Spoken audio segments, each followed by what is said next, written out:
coração do sul da Tanzânia, há um território onde a natureza não obedece aos padrões conhecidos. Nesta vasta região, números e proporções quebram a lógica da sobrevivência.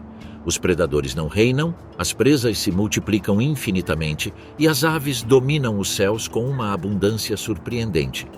Mas Nyerere não é um paraíso de equilíbrio perfeito.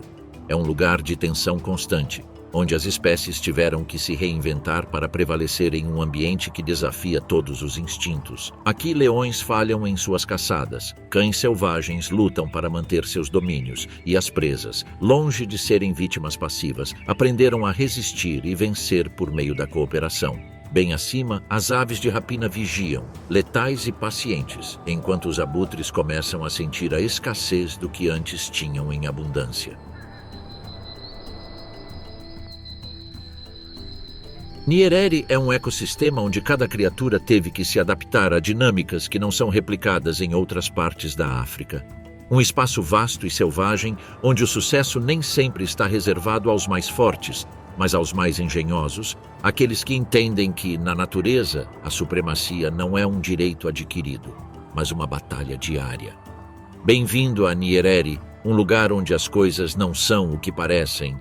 O Parque Nacional Nyerere estende suas vastas fronteiras até o antigo território de Selous, uma das maiores reservas naturais da África. Com mais de 30 mil quilômetros quadrados de extensão, seu vasto e descontínuo território se destaca como a maior área protegida do continente.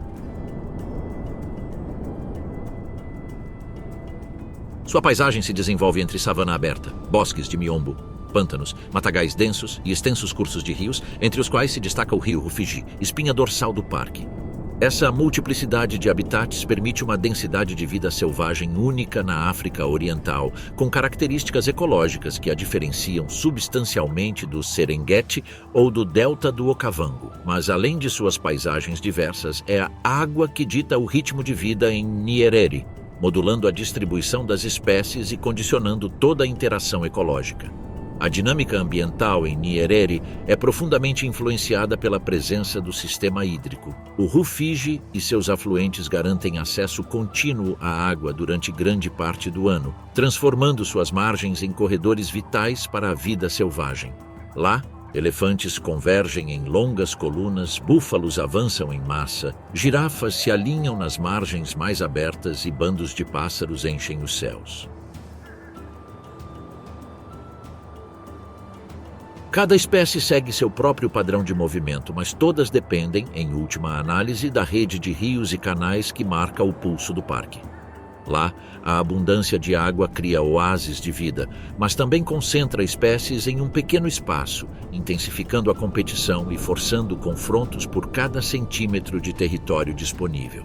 Quando a vida selvagem é espremida nessas reservas de água, a dinâmica de sobrevivência é transformada. Grandes herbívoros se reúnem em números desproporcionais, criando uma tapeçaria de corpos em movimento que esgota rapidamente os recursos imediatos. A vegetação ao redor está sendo consumida em ritmo acelerado, forçando os rebanhos a competir por áreas de grama residual e margens menos acessíveis. Em meio a essa superpopulação, as hierarquias naturais são distorcidas. Os elefantes, normalmente dominantes na busca por água, precisam compartilhar bebedouros com manadas de búfalos que não recuam tão facilmente.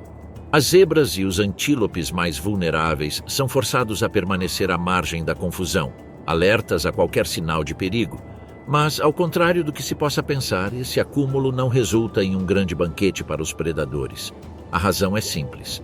Concentrações extremas de animais não dispersam a vulnerabilidade, elas a diluem. Quanto mais corpos estiverem agrupados, mais difícil será isolar uma vítima. Os leões, com seu pequeno número, são sobrecarregados pelo tamanho dos rebanhos, incapazes de isolar os indivíduos sem se exporem ao risco de serem atacados ou descobertos prematuramente. Os cães selvagens, por outro lado, sendo mais dependentes de cooperação e furtividade, têm suas estratégias sabotadas pela aglomeração. O barulho, a poeira e a vigilância constante da presa tornam cada emboscada difícil. Esse fenômeno cria um efeito funil, onde a sobrevivência depende não apenas da abundância de alimentos, mas também da capacidade de cada espécie de suportar a pressão de coexistir em um ambiente que encolhe a cada dia. A competição não é apenas por água ou grama, mas pelo próprio espaço, e neste ambiente lotado, cada movimento é observado, cada tentativa de caça é condicionada pela presença de dezenas de olhos atentos e nervosos. O que à primeira vista pode parecer um paraíso de oportunidades, se transforma em um cenário de luta constante, onde a pressão recai sobre a capacidade de adaptação a um ambiente implacável. Esse fluxo e refluxo de extremos climáticos não apenas redefine a paisagem, também impõe desafios constantes à dinâmica populacional, gerando tensões ecológicas que alteram a relação entre predadores e presas. O que está acontecendo nesta região não é uma consequência direta da intervenção humana, nem um efeito das mudanças climáticas. É, acima de tudo, o reflexo de um ambiente onde a natureza não perdoa erros e a falha de adaptação é punida. Nesse cenário, as regras clássicas de sobrevivência nem sempre se aplicam. Quando a pressão ambiental atinge seu ponto crítico, até os predadores mais temidos podem perder o equilíbrio. A pressão ambiental em Nyerere é amplificada por um clima tropical que não oferece trégua. Cada espécie é levada ao limite de sua resistência. As temperaturas podem subir bruscamente e as chuvas, embora abundantes em certas épocas, são insuficientes para equilibrar a voracidade de um ecossistema em constante demanda. Isso leva a desequilíbrios entre as populações animais. Ao contrário de outros ecossistemas africanos, onde grandes predadores dominam, Nyerere vivencia um fenômeno único. A enorme abundância de presas contrasta com a presença reduzida de predadores. Mais de 150 mil búfalos do Cabo habitam o parque, juntamente com 13 mil elefantes e milhares de antílopes, zebras, girafas e hipopótamos. Em contrapartida, a população de leões não ultrapassa os 4 mil indivíduos, enquanto espécies como o cão selvagem africano sobrevivem em grupos fragmentados e com números preocupantes que revelam uma situação crítica. Esse desequilíbrio não se deve ao acaso biológico. Em vez disso, responde à lógica estrutural do ecossistema. A vastidão do terreno, a densidade da vegetação em certas áreas e a diversidade de micro-habitats dentro do parque dificultam a consolidação de grandes territórios por predadores. Os leões, que precisam de áreas bem definidas com alta visibilidade para caçar em matilhas, encontram limitações naturais nesse aspecto. Por sua vez, a fragmentação espacial impede que os cães selvagens, que dependem de cooperação e movimento fluido, estabeleçam grupos estáveis. Os herbívoros, por outro lado, têm uma vantagem fundamental. Sua dieta de grama, frutas e água requer menos energia, o que lhes permite manter uma taxa constante de alimentação e crescimento, mesmo em condições adversas. Essa situação é agravada pelas diferenças nos ciclos reprodutivos. Por exemplo, uma zebra pode dar à luz um filhote em apenas 1 ano, enquanto as gazelas podem se reproduzir em ciclos ainda mais curtos, permitindo um rápido crescimento populacional. Ao contrário dos leões, que enfrentam um período de gestação que dura quase 4 meses e cujas crias permanecem dependentes da mãe durante pelo menos 1 ano, atrasando o crescimento numérico da matilha, os cães selvagens, por sua vez, eles também passam por ciclos reprodutivos lentos e complexos, o que limita ainda mais sua capacidade de recuperar sua população. Em Nyerere, essa dinâmica favorece espécies herbívoras, que se reproduzem mais rapidamente e ocupam o espaço com mais sucesso. As aves, por outro lado, encontram em Nyerere um dos ambientes mais favoráveis do continente. Mais de 450 espécies vivem entre as árvores de miombo, nas margens de lagos e estuários de rios. Entre elas, as águias pescadoras africanas dominam os céus em busca de peixes, enquanto as cegonhas caminham pelas margens pantanosas com passos lentos e precisos. Os calaus, com seu voo pesado, planam entre as copas das árvores em busca de frutas, e os abelharucos, ágeis e velozes, realizam acrobacias capturando insetos em pleno voo. Todos eles encontram aqui comida abundante e áreas de nidificação sem interferência significativa. Por quê? Em um ambiente onde cada centímetro de terra é ferozmente disputado, o céu continua sendo um refúgio aberto e generoso. Esse domínio do ar se deve à relativa ausência de ameaças. Ao contrário do solo, onde a competição por alimento pode levar a conflitos entre espécies, o ar permanece um espaço de baixo atrito ecológico e, portanto, de maior sucesso reprodutivo. Nyerere não é um território definido pela escassez, em vez disso é um ecossistema marcado por um desequilíbrio de abundância. As barragens não são apenas numerosas, mas também possuem rotas de acesso à água e à vegetação que lhes permitem evitar zonas de conflito. A vegetação de Miombo, embora escassamente espaçada, fornece cobertura suficiente para espécies como o kudu maior, que se beneficia da camuflagem e da mobilidade silenciosa.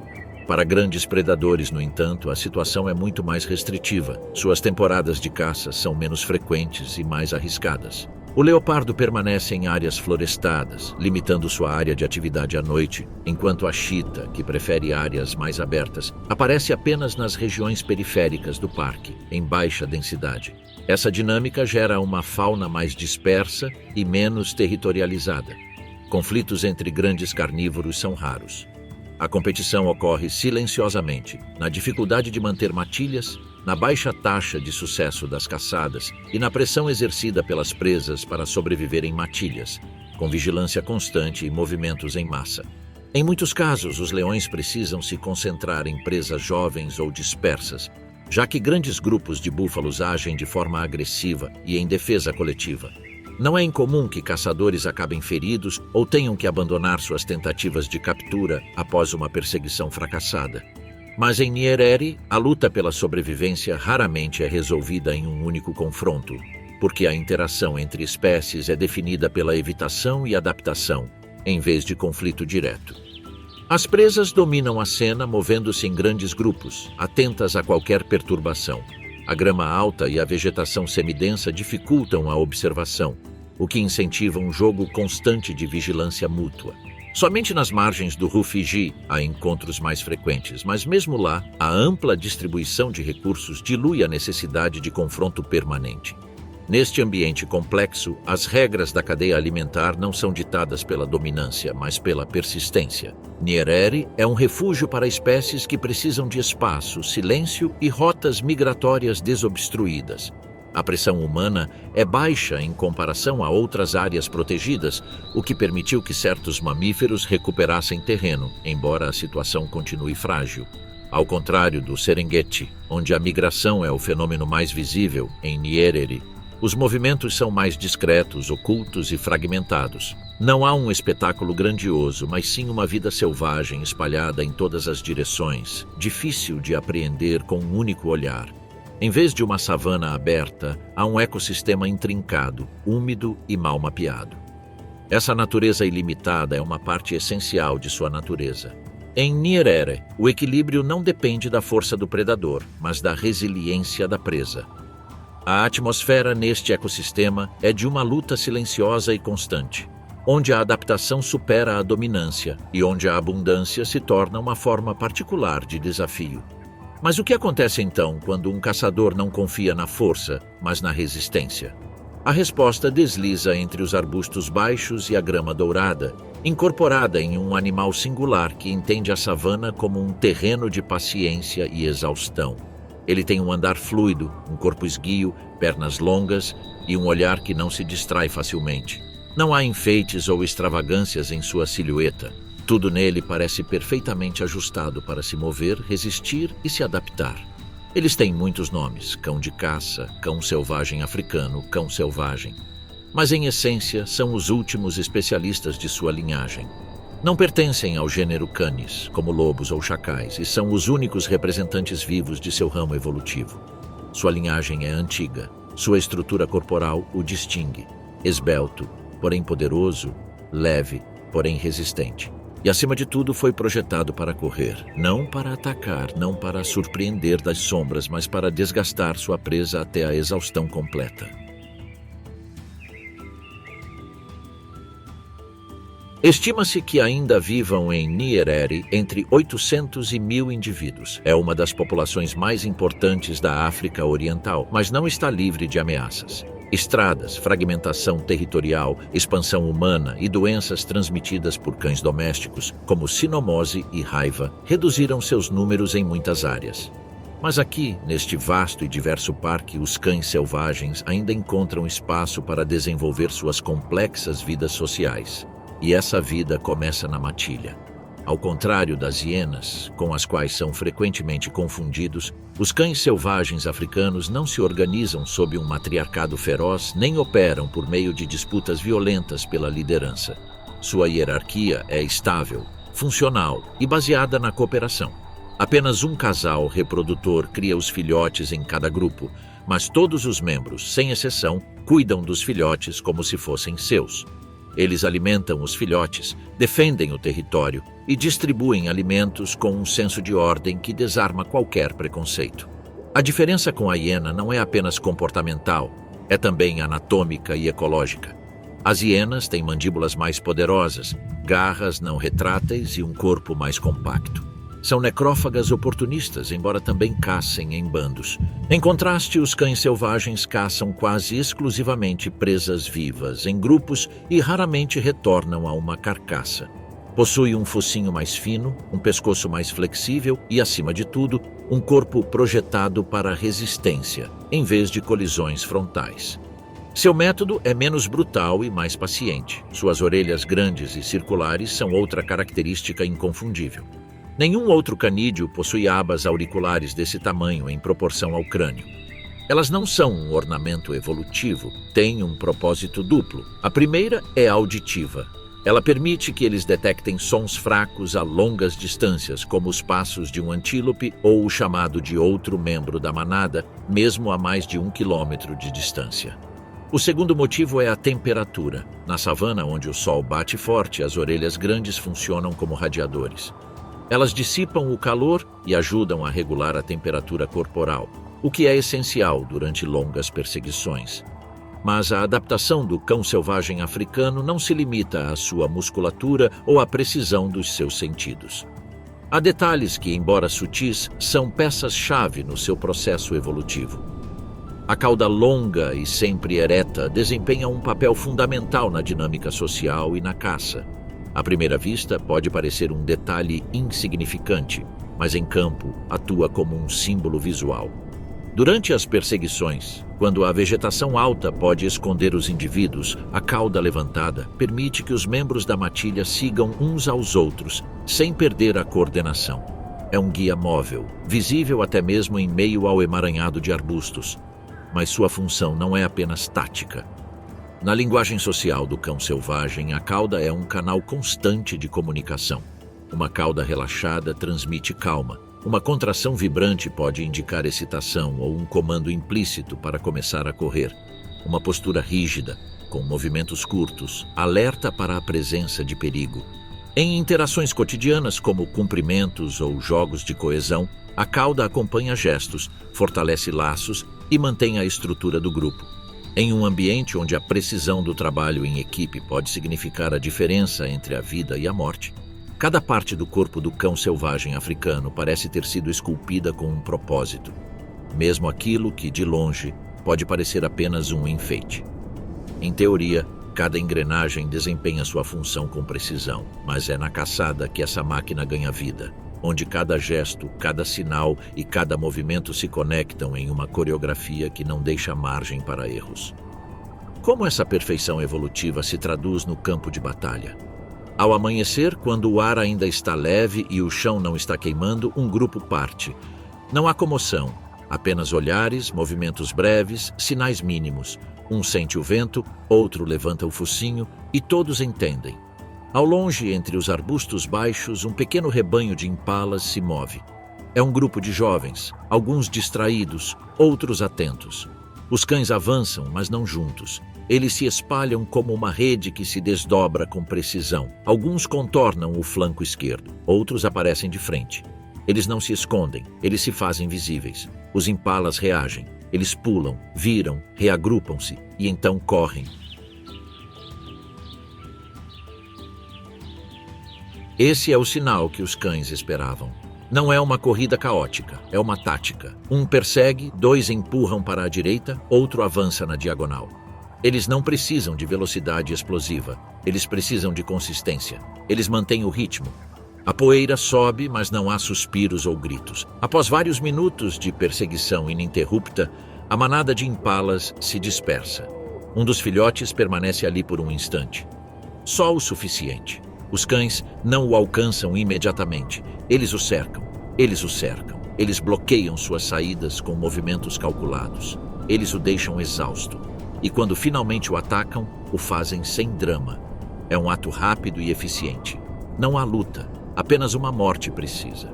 O mais notável acontece logo depois porque, surpreendentemente, a comida não é monopolizada pelos adultos dominantes. Ela é oferecida primeiro aos filhotes, depois aos demais. Os membros que ficam para trás, guardando a toca, também receberão comida posteriormente, regurgitada por aqueles que participaram da caçada. Não há disputas, nada de latidos agressivos, apenas revezamentos e uma harmonia que contradiz a imagem feroz frequentemente associada aos predadores africanos. Seu estilo de caça também reflete essa mentalidade de matilha. Todos colaboram, todos obedecem a uma lógica comum. Não há líderes que imponham decisões à força. O casal alfa guia, mas não domina. E quando um cai, os outros não o abandonam facilmente. Espécies foram vistas carregando comida por quilômetros para alimentar um companheiro ferido ou ficando com um filhote doente por muito mais tempo do que a lógica biológica permitiria. Essa coesão social, essa eficiência silenciosa, é uma das razões pelas quais a espécie sobreviveu apesar da pressão humana. Mas essa também é a sua maior fragilidade. Um grupo desmembrado não se recompõe facilmente. Se muitos adultos morrem, se um vírus entra no rebanho ou se trilhas de gado interrompem suas rotas de caça, o sistema entra em colapso. O cão selvagem não é um lobo solitário. Ele não consegue sobreviver sem sua matilha. Em Nyerere, patrulhas de 10, 15 ou 20 pessoas ainda podem ser vistas. Silhuetas manchadas, corpos leves, ouvidos atentos, movendo-se ao vento. Cada encontro é um lembrete de que ainda é possível preservar o complexo, o coletivo, o vulnerável. Aqui, nestas planícies onde tudo parece eterno e, no entanto, tudo muda, o cão selvagem continua a trilhar seu caminho. Mas e aqueles que não precisam da precisão de uma equipe? O que acontece com espécies que encontraram sua maior força na imobilidade? Enquanto predadores que caçam cooperativamente enfrentam um declínio silencioso, os herbívoros encontram em Nyerere um cenário incomum para a expansão. O cão selvagem africano, especialista em caça coletiva, luta para manter seus números em um ambiente que favorece a vigilância e o agrupamento de presas.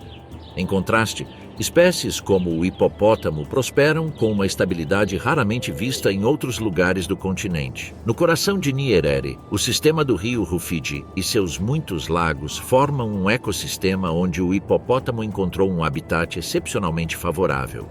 A presença constante de água permite que os hipopótamos mantenham um cronograma de alimentação constante e uma termorregulação eficiente durante suas horas de descanso na água. Sua pelagem espessa, que pode medir vários centímetros, atua como uma barreira natural para reter umidade e protegê-los do calor intenso. Essa adaptação fisiológica não é apenas essencial para sua sobrevivência diária, mas também é complementada por um comportamento social que minimiza o risco de predação. Organizados em grupos territoriais que defendem agressivamente seus membros e o espaço que ocupam, esses indivíduos consolidam um sistema de proteção coletiva que limita ameaças externas. Do ponto de vista evolutivo, o hipopótamo representa um caso curioso e revelador. Embora estritamente herbívoro, o hipopótamo exibe uma anatomia que transcende a passividade de sua dieta.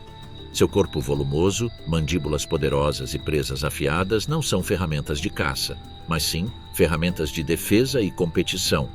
Essa combinação de força e resistência se reflete em outros grandes herbívoros do continente, como o gorila, que apesar de se alimentar quase exclusivamente de vegetação, desenvolveu uma musculatura impressionante e uma capacidade digestiva especializada para processar celulose de alta densidade. Em ambos os casos, a anatomia responde menos à predação direta e mais à necessidade de sustentar um corpo capaz de enfrentar as pressões físicas do ambiente, sejam ameaças externas ou disputas internas à própria espécie. Essa combinação de adaptações é claramente refletida na dinâmica territorial mantida por esses espécimes em Nyerere. Cada grupo protege e patrulha áreas definidas, onde machos dominantes guardam e defendem ferozmente os limites de seu território. Isso garante acesso a recursos e espaços essenciais para a reprodução, evitando a superpopulação local que poderia afetar a disponibilidade de alimentos. No entanto, esse equilíbrio não é imutável. Em um ambiente onde a água define fronteiras, uma seca prolongada é suficiente para romper as regras de convivência. O que acontece então quando os canais se estreitam e as piscinas se tornam os últimos refúgios disponíveis? Nessas circunstâncias, a dinâmica social dentro dos grupos de hipopótamos se torna ainda mais rígida. Hierarquias que em tempos de abundância garantem uma coexistência estável tornam-se mecanismos de controle feroz sobre os recursos.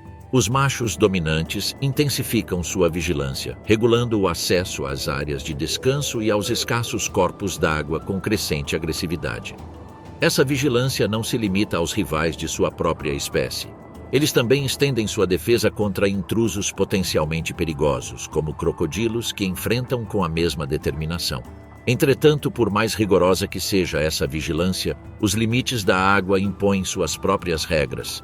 Ao contrário de outros herbívoros que respondem à seca realizando longas migrações em busca de novos pastos, os hipopótamos estão mais intimamente ligados à água.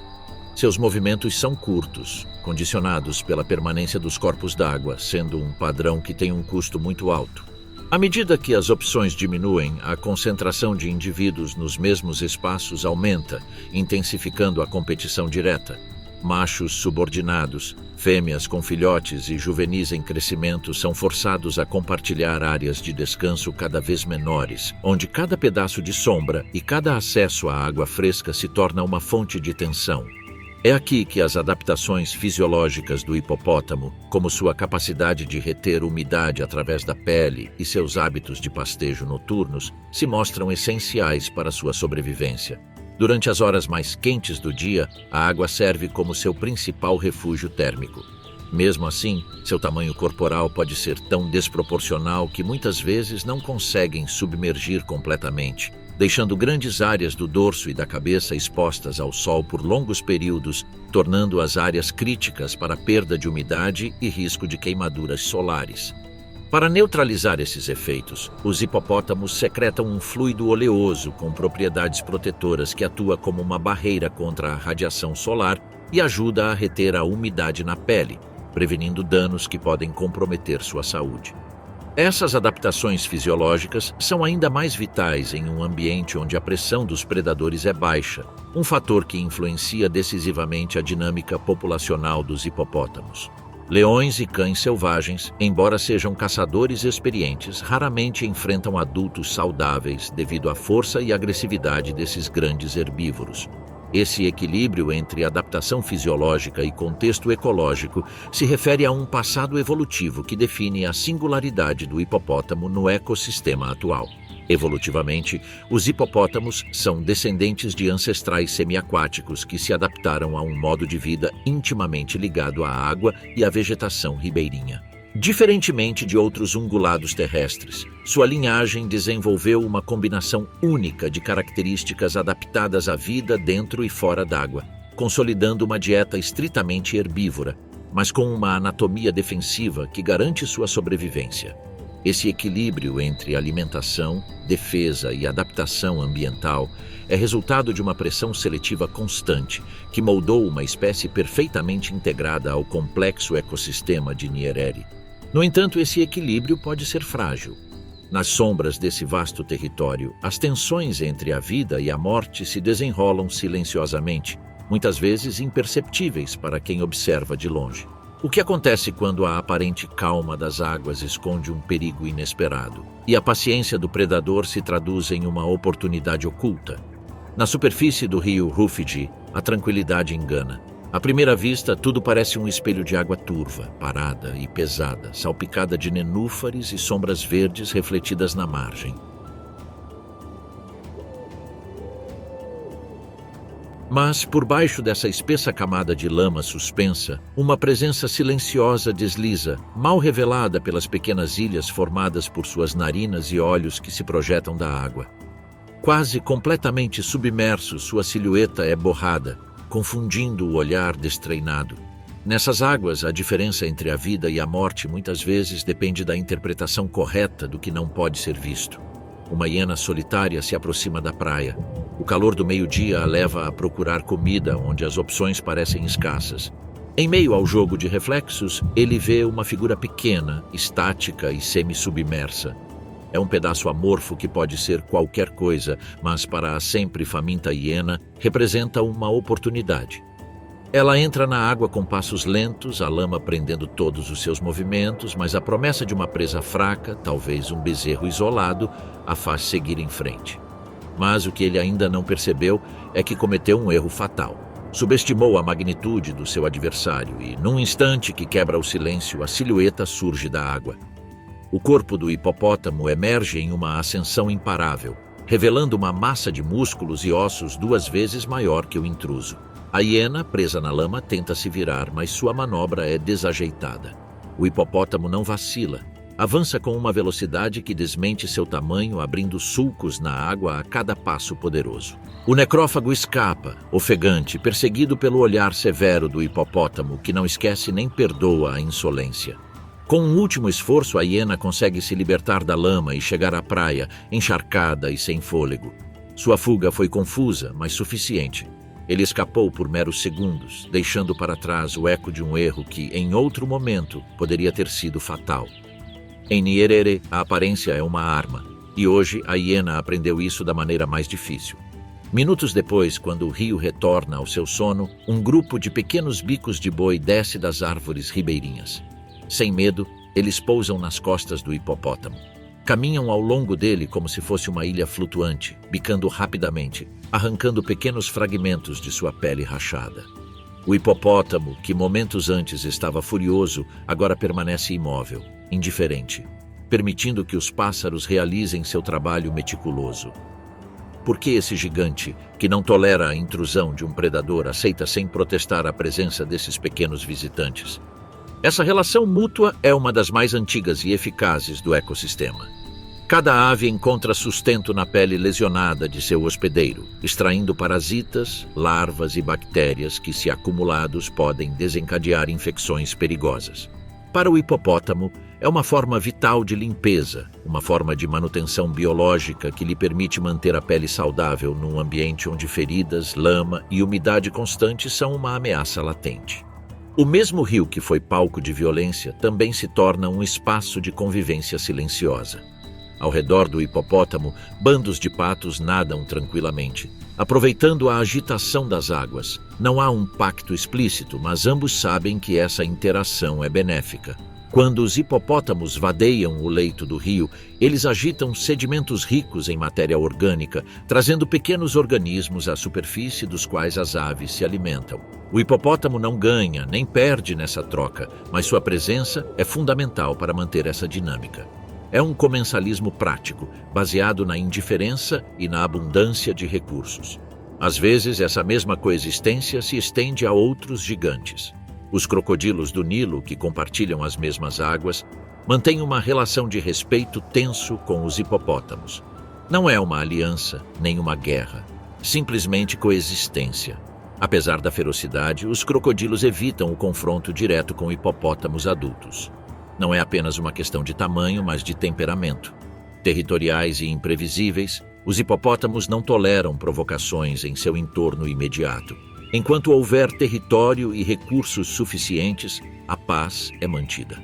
Mas, se um crocodilo ousa chegar perto o suficiente, a resposta do hipopótamo é imediata e devastadora. A hierarquia invisível de Nyerere se baseia nesses códigos. O hipopótamo não precisa exibir constantemente sua força. Sua mera presença é suficiente para moldar a dinâmica do rio. Cada espécie que compartilha seu espaço conhece seus limites.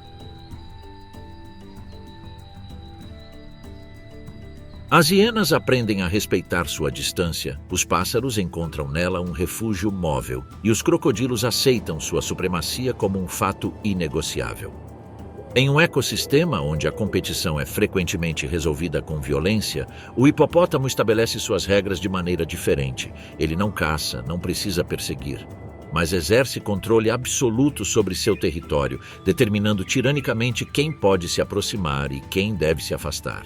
As alianças que permite baseiam-se na utilidade, não na afinidade. Sua coexistência com pássaros é um exemplo de cooperação egoísta, mas também de sabedoria evolutiva. Na natureza, os pactos não são sobre lealdade, mas sobre benefício mútuo. Entretanto, enquanto essa estabilidade persiste na água, em outras partes do parque, o equilíbrio é mais frágil e dinâmico. Nem todas as espécies desfrutam do mesmo controle sobre seu ambiente ou da mesma facilidade de adaptação às mudanças futuras. Grandes predadores, antes os donos indiscutíveis dessas terras, agora enfrentam um cenário que desafia sua supremacia e redefine seus papéis dentro do ecossistema. Como o rei da savana se adapta quando as regras que ele ditou começam a mudar? Durante séculos, o leão ocupou um lugar incontestável no topo do imaginário africano. Símbolo de força e domínio, era retratado como o ápice supremo da cadeia alimentar. Entretanto, nas planícies e savanas do Parque Nacional Nyerere, algo está mudando. Longe da narrativa heróica que normalmente o cerca, aqui os leões enfrentam um dos seus maiores desafios. Eles não caçam mais com tanta frequência quanto antes, e a pressão de um novo equilíbrio ecológico os está empurrando para as margens de um território que antes dominavam com facilidade. O declínio da população de leões no parque não se deve a uma causa única, mas sim a uma combinação de fatores silenciosos, mas cumulativos. Fragmentação de habitat, declínio relativo de presas acessíveis e aumento de doenças contagiosas estão todos presentes. Mas o mais significativo é outro fenômeno: a crescente organização defensiva dos herbívoros. Em Nyerere, grupos de presas começaram a influenciar a balança. No cenário doméstico, as alcateias de leões estão sentindo o impacto. Caçadas bem-sucedidas, que antes marcavam o ritmo da vida social, estão se tornando cada vez mais raras. A escassez de alimentos altera a química do grupo. Tensões surgem entre as fêmeas, alianças entre parentes enfraquecem e machos dominantes são constantemente desafiados por machos mais jovens que detectam sinais de fraqueza. A hierarquia se torna instável quando a comida é escassa e os rugidos da noite, em vez de anunciar poder, revelam fome. Mas não são apenas seus corpos que sofrem. Suas estratégias também estão sendo testadas em um ambiente cada vez mais exigente, pois as presas há muito deixaram de ser meros alvos. As zebras, entre outras, realizam rodízios de vigilância nas margens do rebanho, enquanto os gnus mantêm padrões de movimento imprevisíveis que dificultam a previsão por parte dos caçadores. Os búfalos, por sua vez, agem como uma unidade compacta e defensiva que protege seus filhotes com disciplina implacável. Não basta mais ser furtivo. Os leões precisam se adaptar a uma inteligência coletiva cada vez mais exigente e que não deixa nenhuma fraqueza à mostra. Como eles lidam com a caça quando cada presa age com tanta coordenação e atenção? Numa tarde quente, nas vastas planícies perto do rio Rufiji, a temporada de migração atinge o seu auge. É uma das épocas mais cruciais do ano para as presas, que viajam grandes distâncias em busca de recursos escassos devido à seca. Para os leões, essa mobilização em massa representa uma oportunidade rara e valiosa de alimentação. No meio dessa cena, uma manada de felinos avista um grupo de gnus e zebras movendo-se lentamente para o sul. Mais de 200 animais avançam como uma massa ondulante, deixando rastros que os caçadores seguem há dias. Escondidos atrás de uma modesta elevação no terreno, eles observam em completo silêncio. O vento sopra a favor deles. Tudo parece estar se alinhando para um ataque perfeito. O grupo se alinha. 2 leoas assumem a liderança à esquerda. Outra se posiciona no flanco oposto. Atrás, um jovem macho aguarda o sinal. Cada um sabe o seu papel. A intenção é clara: cortar a retaguarda, isolar um indivíduo e encurralá-lo antes que o grupo reaja. Mas algo acontece assim que o ataque começa. Um passo apressado, um som mal calculado ou simplesmente a sensibilidade aumentada da presa. A reação é imediata, uma debandada. Não há desordem, mas uma massa que gira como uma onda bem treinada. Os leões tentam interceptar, mas a velocidade e a densidade do grupo os sobrecarregam. Cada animal parece protegido por uma parede de corpos. Até os filhotes mais lentos são cercados por adultos que bloqueiam qualquer tentativa de separá-los. Uma das leoas ataca no que acredita ser uma abertura, mas é pega pela correnteza. Empurrada e golpeada, ela luta para recuar. Seu flanco direito sangra devido a um chute mal recebido. Quando a poeira baixa, o grupo de prisioneiros já cruzou o campo. Os leões foram deixados para trás, sozinhos, exaustos e sem recompensa. A frustração se manifesta de maneiras tangíveis. Músculos fatigados sem energia para se recuperar, estômagos vazios, movimentos imprecisos. Nos dias seguintes, a matilha é forçada a recorrer a presas menores, lagartos, retardatários ou restos abandonados. Mas a densidade proteica dessas fontes não é suficiente para manter a condição física do grupo. Os filhotes ficam mais fracos e as leoas mais velhas começam a perder massa muscular. A caça cooperativa, que exige força, resistência e coordenação precisa, está começando a falhar com mais frequência. E este caso não é único. O mesmo padrão se repete em outras áreas do parque. Matilhas inteiras se refugiaram em áreas marginais e menos férteis, onde competem com hienas e chacais por recursos mínimos. O rugido do leão, antes uma expressão de domínio sobre a paisagem, agora é mais esporádico, mais cauteloso. Este não é o fim do leão, mas é uma transição inevitável para a extinção. Nos últimos anos, o equilíbrio de poder nas planícies de Nyerere começou a mudar. Os grandes felinos não dominam mais. O silêncio que se segue a uma debandada nem sempre deixa para trás um corpo imóvel.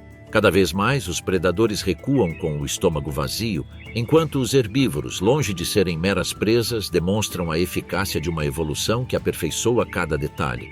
Visão periférica mais aguçada, tempos de reação mais rápidos, memória espacial precisa e uma organização de grupo que é reforçada a cada tentativa de caça frustrada. Gnus, zebras, búfalos, impalas, girafas, espécies diferentes, mas unidas por uma estratégia que transcende o instinto individual, a cooperação.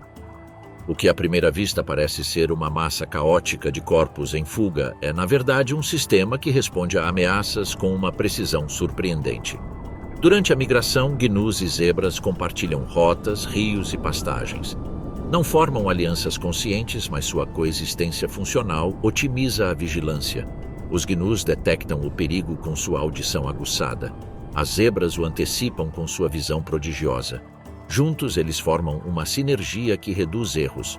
Um leão pode escolher sua presa, mas raramente prevê como o grupo responderá. A cooperação também ocorre entre iguais. Algumas espécies, como o búfalo do cabo, reagem coletivamente quando um indivíduo é atacado. Uma matilha pode se virar, formar um círculo e lançar um contra-ataque que desorienta até mesmo o caçador mais habilidoso. Outros, como os impalas, se beneficiam da manutenção de números elevados, diluindo estatisticamente o risco. A estratégia, embora diferente, segue a mesma lógica: resistir sem confrontar, sobreviver sem arriscar mais do que o necessário. Essa inteligência coletiva começou a desequilibrar a balança. Hoje, os caçadores falham com mais frequência. Mas nem todos desistem diante dessa nova perspectiva. Alguns leões, os mais experientes, são machos que testemunharam a ascensão e a queda de múltiplos territórios. Eles aprimoram sua técnica, isolam-se, aperfeiçoam sua emboscada e aguardam. São menos numerosos, mas quando decidem atacar, o fazem com uma precisão brutal. Às vezes, apenas um deles é suficiente para romper as defesas de uma matilha inteira. Esses momentos são raros, mas intensos. Um único rugido pode mudar o curso de um dia inteiro. Ao mesmo tempo, uma nova geração de leões em Nyerere está começando a surgir das margens. São os jovens leões que foram expulsos, aqueles que ainda não reivindicaram seu próprio domínio. Vagabundos inquietos, agressivos. Eles atacam não metodicamente, mas com urgência. Se um deles conseguir caçar, ganha mais do que apenas comida. Ganha uma chance. Demonstrar que pode quebrar a velha ordem. Que pode ser o único a ocupar o centro da planície. mas em um ecossistema onde cada gota e cada broto contam. O que acontece quando a disputa não é entre caçador e presa, mas entre aqueles que, em teoria, deveriam estar do mesmo lado? Em anos de pouca chuva, os pontos de irrigação se tornam arenas para competição aberta. Nas margens dos lagos, os corpos das zebras se acotovelam, colidindo em uma dança de empurrões por um espaço perto da água. Mais adiante, grupos de gnus avançam com investidas curtas e insistentes, deslocando os rivais para ganhar acesso à lama úmida, onde caules tenros ainda brotam. Das profundezas do leito seco do rio, elefantes se escondem com a força acumulada ao longo dos séculos. Sua mera presença impõe recos. Eles avançam sem violência, mas com uma autoridade que reconfigura a ordem a cada passo. Entretanto, mesmo esse domínio pode ser desafiado se o calor continuar por muito tempo. Na copa das árvores, girafas esticam o pescoço em direção às últimas folhas intocadas, mas nem sempre encontram a exclusividade que buscam. Ao redor delas, kudus e impalas tentam alcançar os galhos mais baixos e até zebras, relutantes em ceder, se aventuram a desafiá-las por comida. O conflito nem sempre se intensifica, mas existe. Empurrões, rosnados, marcas de urina e fezes demarcam territórios em disputa. Mas há dias em que a escassez não permite negociação. Uma girafa jovem e inexperiente estica o pescoço em direção a um arbusto baixo, sem perceber que outro comensal já a havia conquistado. Um kudu macho, mais baixo, mas determinado, levanta a cabeça em um gesto breve, quase mecânico. Não há aviso, apenas um movimento brusco. Os chifres atingem as patas dianteiras da girafa, que tropeça, forçada a recuar. Não é uma luta, não há perseguição. Apenas o ritmo de uma competição que não permite distrações. Em Nyerere, cada espaço, cada folha, cada gota deve ser defendida com a convicção de que pode ser a última. E, no entanto, quando a escassez atinge seu limite, os confrontos individuais não são mais suficientes. As multidões marcham. Todos os anos, milhares de indivíduos realizam migrações em busca de áreas mais verdes, mas a capacidade de antecipar esses movimentos varia entre as espécies. As primeiras a quebrar a estagnação são as zebras. Seus grupos compactos e disciplinados iniciam a marcha com um propósito claro: afastar-se das áreas já pastoreadas antes que a escassez se torne irreversível. Sua memória de rota e senso de direção as levam a evitar áreas esgotadas. Atrás deles, como uma sombra organizada, os gnus avançam. Eles seguem os caminhos claros, aproveitando as trilhas abertas, embora sua dependência das trilhas dos outros seja uma faca de dois gumes. Quando chegam tarde demais e a grama já está completamente destruída, eles não param. Buscam outros pastos menos explorados, às vezes se afastando muito além de suas rotas habituais, arriscando-se a encontrar comida suficiente na incerteza. Essa adaptabilidade é fundamental para sua sobrevivência. Esses movimentos constantes e a pressão por recursos marcam um ritmo invisível que sustenta a vida em Nyerere. A migração não é apenas uma jornada física, mas também o reflexo de um ecossistema que se reinventa a cada passo, onde cada indivíduo contribui para a dinâmica do todo. E as consequências dessa nova ordem são sentidas até no aspecto mais básico: a reprodução.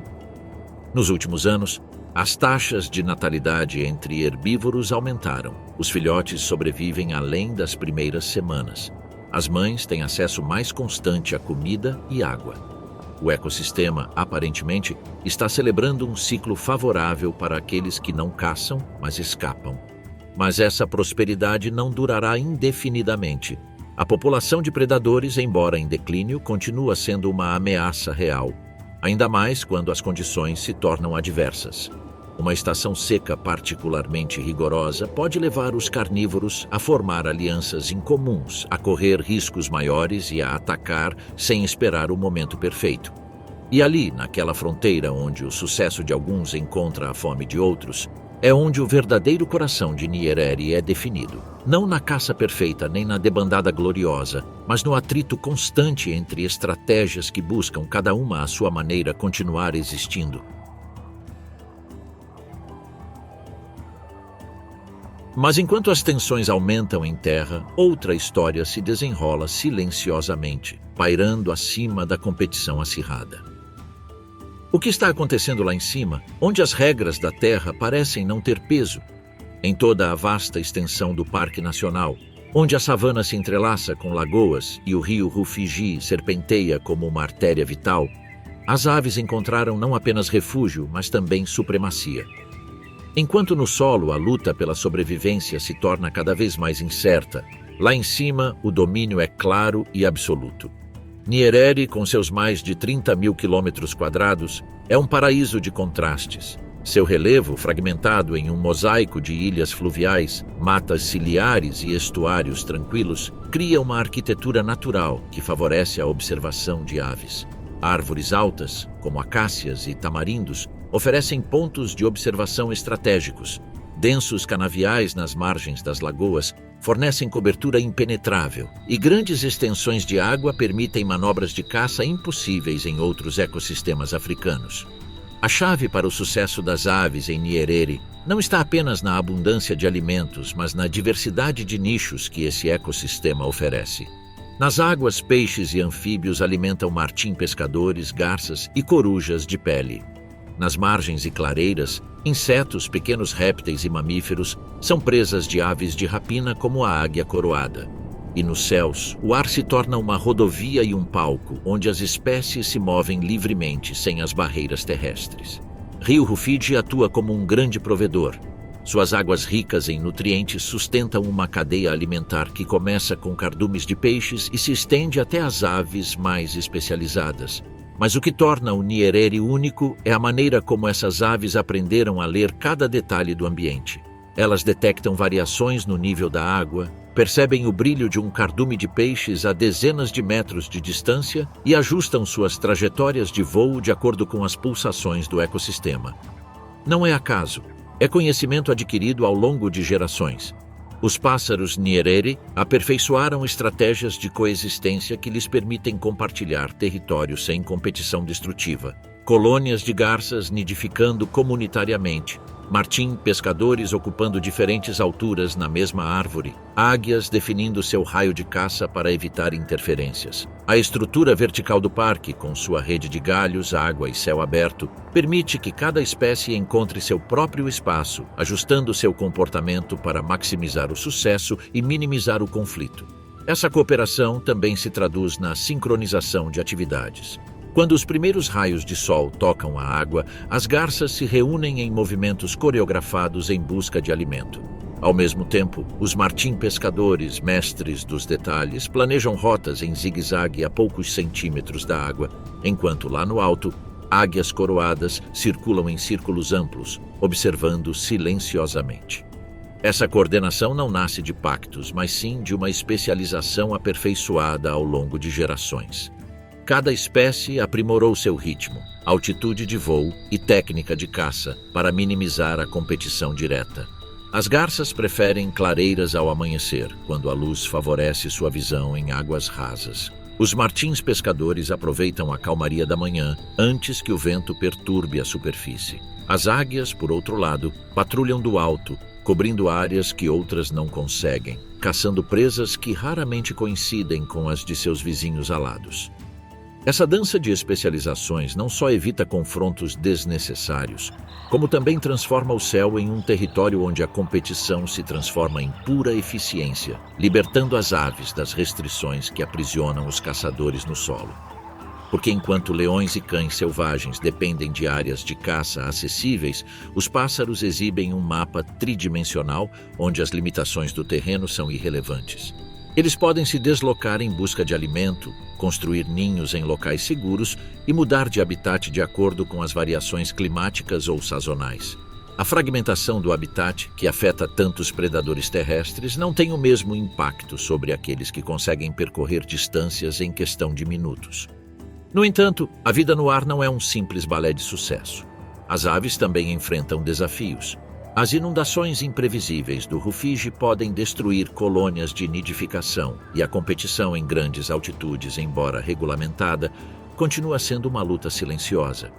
As espécies residentes que conhecem cada canto do parque têm uma clara vantagem sobre as espécies migratórias que dependem de rotas e ciclos que às vezes são alterados por mudanças climáticas sutis.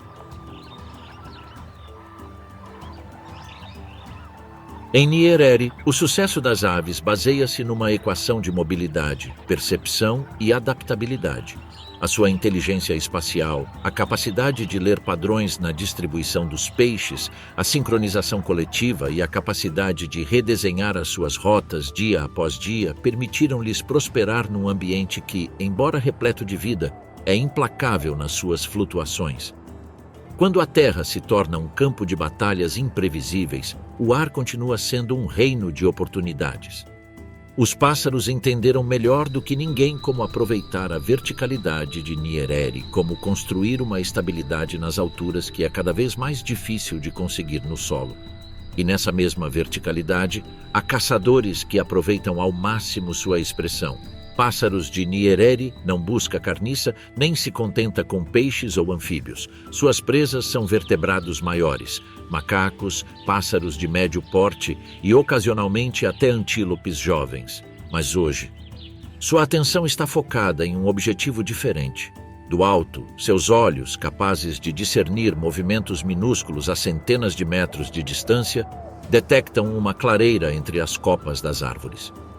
Lá, uma família de galinhas d'Angola corre desprevenida, apoiando-se na cobertura da vegetação rasteira. Mas a vantagem da altura não permite enganos. A águia dobra suas asas e cai como uma flecha. A sombra mal toca o chão quando o impacto ocorre. As garras afiadas, como adagas, se fecham sobre a vítima antes que o primeiro grito possa ecoar pela mata. Os outros cobaias fogem em debandada, mas a cena termina em segundos. Não houve perseguição, nem esforço físico. Apenas a aplicação de uma vantagem absoluta, o domínio do ar. A águia não fica ali por muito tempo. Com algumas batidas de asas, ela levanta sua presa e a carrega para um ninho escondido no alto. Essa caça bem-sucedida e aparentemente sem esforço não se trata apenas de habilidade individual, mas também da liberdade que o voo lhes dá para dominar um território cada vez mais difícil de controlar em terra. Em épocas de seca, quando os cursos d'água secam e bandos migram em busca de pastos mais verdes, a águia coroada não depende de rotas previsíveis ou presas estacionárias. Ele pode deixar Nyerere, se necessário, e disputar territórios com outras aves de classificação inferior em áreas mais férteis. Essa dominância aérea explica, em parte, por que as aves prosperam em Nyerere. A mobilidade absoluta permite que elas contornem a escassez, se adaptem às flutuações sazonais e maximizem os recursos dispersos pelo território. Ao contrário dos predadores terrestres, presos ao ritmo das migrações e à acirrada competição em terra, as aves podem explorar micro-habitats temporários, um lago passageiro, uma concentração de insetos, um cardume de peixes preso em uma curva do rio. Além dessa mobilidade, a abundância e a diversidade da água são pilares fundamentais do seu sucesso. Em Nyerere, as zonas úmidas não são uma exceção, mas uma constante. As chuvas sazonais, combinadas com as inundações do Rufiji, criam um labirinto de lagoas interconectadas, onde a vida aquática se multiplica a cada ciclo. As aves encontram nesses espaços uma fonte inesgotável de alimento, além de um refúgio seguro. Nem tudo é abundância passiva. Cooperação e inteligência também desempenham um papel crucial. Algumas espécies, como certas garças, aproveitam a sombra de grandes árvores para caçar insetos que se refugiam nas folhas, enquanto outras, como algumas aves de rapina, patrulham em pares, cobrindo áreas maiores em busca de presas. A eficiência não reside apenas na anatomia, mas na capacidade de adaptar seus hábitos a oportunidades momentâneas. O contraste com predadores terrestres está se tornando cada vez mais evidente. Enquanto veem seus domínios restringidos pela fragmentação do habitat e pela pressão humana, as aves encontram no céu um território sem fronteiras. Suas rotas não conhecem limites e suas presas, dispersas, mas abundantes, garantem um ciclo alimentar mais estável. Em Nyerere, voar não se trata apenas de se locomover. Trata-se do privilégio de decidir quando partir, para onde ir e quais oportunidades explorar. O sucesso das aves neste ecossistema não é coincidência, mas o resultado de milhões de anos de adaptação a um ambiente que recompensa a mobilidade e a percepção aguçada. Mas o que acontece quando algumas espécies aladas não podem se dar a esse luxo? Enquanto garças, martim-pescadores e águias coroadas aproveitam a abundância de rios e lagoas, outras aves enfrentam terrenos cada vez mais adversos. O abutre, símbolo inescapável da cadeia alimentar africana, enfrenta um desafio silencioso, mas implacável. Ao contrário das espécies que caçam, pescam ou coletam, sua existência depende do que os outros deixam para trás.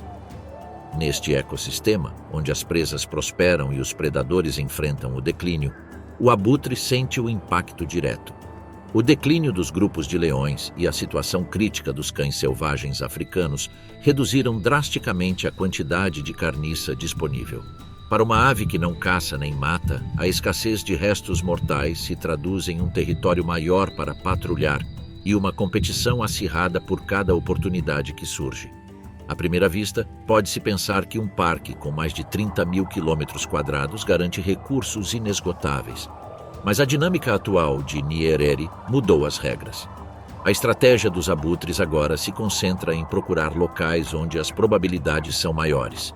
Bancos onde crocodilos se escondem, carcaças de elefantes ou búfalos que sucumbem a causas naturais e, em menor grau, seguir predadores solitários, como hienas errantes, na esperança de abater alguma presa.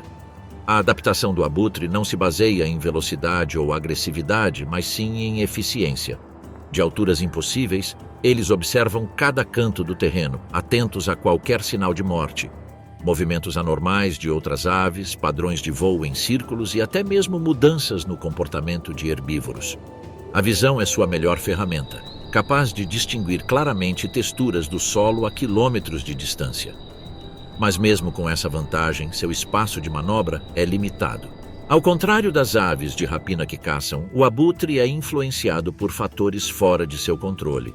As térmicas diurnas, que lhe permitem planar sem esforço, ditam seus horários de atividade.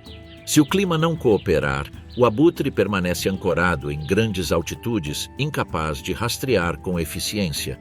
Além disso, sua estrutura física, projetada para planar e resistir, impede que ele realize movimentos rápidos em perseguições ou manobras ágeis como as de outras aves. A migração para outras regiões pode parecer uma solução óbvia, mas não é. Os abutres dependem de teias alimentares inteiras, e mudar de território nem sempre garante melhores condições. Constante do Nyerere. Em Nyerere, o abutre enfrenta um equilíbrio perturbado, mas continua sendo uma peça essencial na engrenagem ecológica.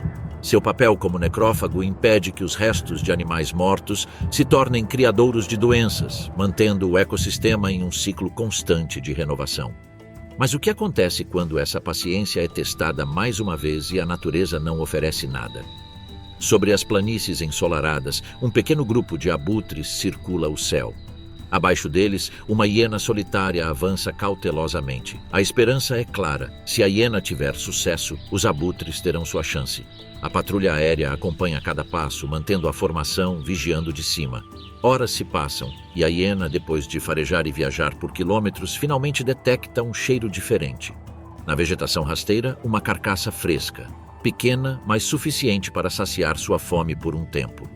A hiena se aproxima rapidamente, aproveitando a oportunidade para uma surpresa. Enquanto se alimenta, alguns urubus começam a descer lentamente, posicionando-se ao seu redor, avaliando o terreno com um olhar atento.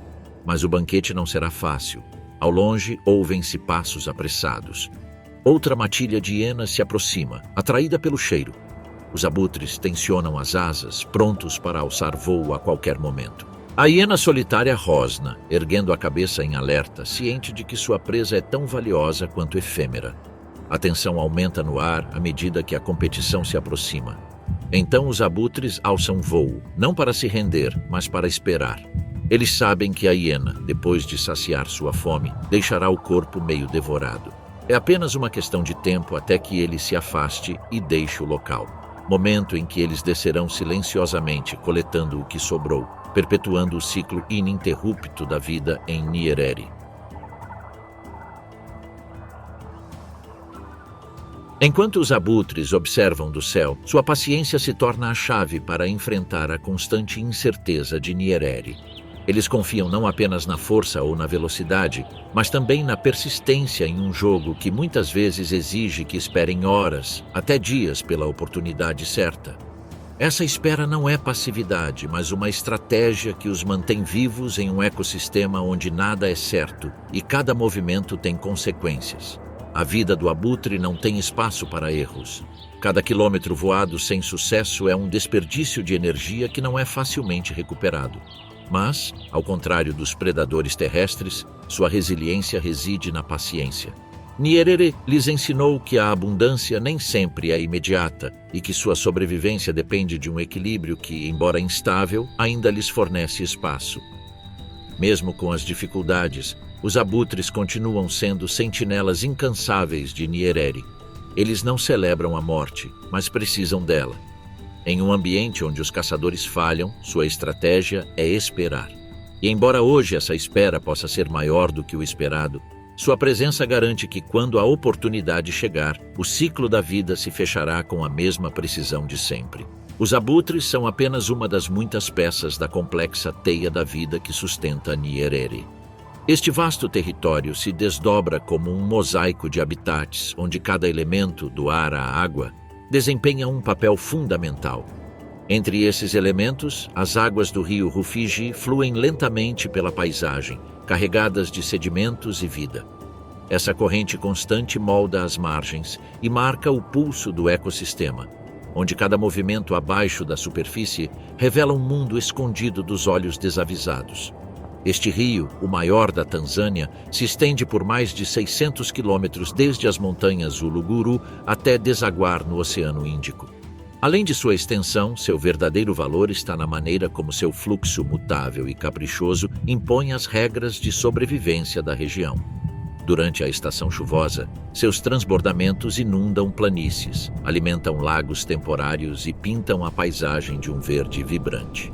Quando chega a estação seca, o leito do rio estreita, a correnteza diminui e a água, agora escassa, se torna o recurso mais precioso, ao contrário de outros ecossistemas africanos, onde os recursos hídricos são esporádicos e dispersos. Nyerere concentra um fluxo contínuo no rio Rufiji, que sustenta uma densidade de vida selvagem raramente igualada.